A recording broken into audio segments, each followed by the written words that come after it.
कौन कौन से चैप्टर लॉन्ग के लिए हम 3 कैटेगरीज देखते हैं जो स्टूडेंट अडॉप्ट करते हैं।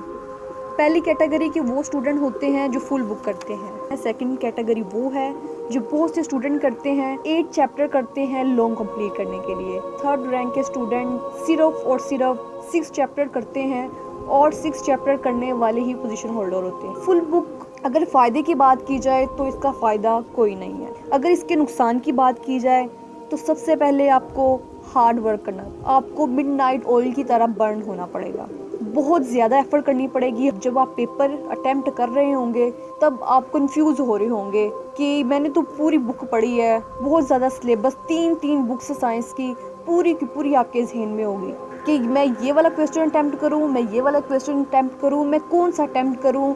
इसी हेजिटेशन में आप अपना बहुत सा टाइम वेस्ट कर लेते हैं, जिसकी वजह से आपका पेपर रह जाता है। आपका जो माइंड होता है वो डिस्टॉर्टेड हो जाता है, आपको समझ ही नहीं आ रही होती कि मैंने क्या लिखना है और कैसे क्योंकि आपके ब्रेन पे बहुत ज़्यादा बर्डन होता है। अब बहुत से टीचर यही सजेस्ट करते हैं 8 चैप्टर किए जाएं लॉन्ग के लिए। अब वो 8 क्यों कहते हैं? 8 वो इसलिए कहते हैं कि स्टूडेंट क्या करते हैं कि वो 8 चैप्टर कर रहे हैं, उन 8 चैप्टर में से कोई भी चैप्टर कंप्लीट नहीं करते हैं, बस उसमें से जो इम्पोर्टेंट लॉन्ग होते हैं, जो प्रीवियस बोर्ड में आ चुके होते हैं, वही लॉन्ग करते हैं। जिसकी वजह से क्या होता है कि जब आप पेपर में बैठे हुए होते हैं, समटाइम्स जो आपने क्वेश्चन किए होते हैं उनमें से नहीं आता है। वो कोई ऐसा क्वेश्चन दे देता है जो कि शॉर्ट क्वेश्चन की कैटेगरी में आता है, लेकिन वो लॉन्ग दे देता है। तब आप क्या करते हैं, अपना कॉन्फिडेंस लूज़ कर देते हैं। पेपर में बैठे हुए होते हैं, 4 लॉन्ग आपके सामने होते हैं, आप कंफ्यूज हो जाते हैं, मैं ये वाला लॉन्ग अटैम्प्ट करूँ, मैं ये वाला लॉन्ग अटैम्प्ट करूँ। तब आपका टाइम भी वेस्ट होता है, आप कॉन्फिडेंस भी लूज़ करते हैं और आप ओवर थिंकिंग कर रहे होते हैं, जिसकी वजह से आप बहुत डिप्रेसिव भी होते हैं।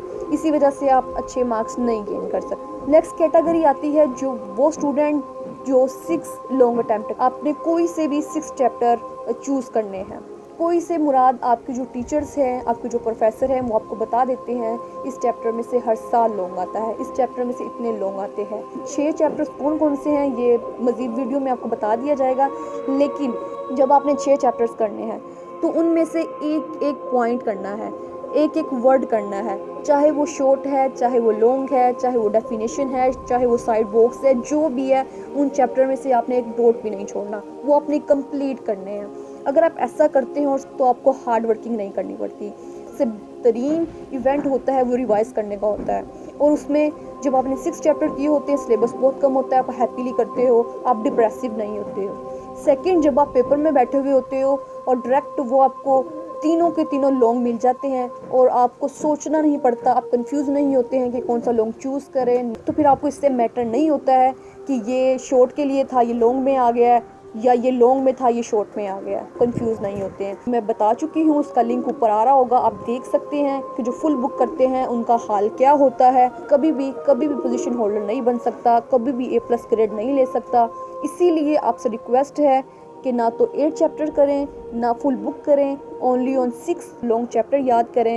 ये बहुत बड़ी ट्रिक थी जो मैंने आपसे शेयर की। शॉर्ट क्वेश्चन कैसे करने हैं, कौन कौन से चैप्टर चूज़ करने हैं, MCQs कैसे करने हैं, ये हम नेक्स्ट वीडियो में करेंगे। कोई बात समझ नहीं आई है, कोई सवाल पूछने हैं, आप कमेंट कर सकते हैं। सब्सक्राइब करें, लाइक करें, शेयर करें दोस्तों के साथ, ताकि दूसरों का फ़ायदा हो। थैंक्स।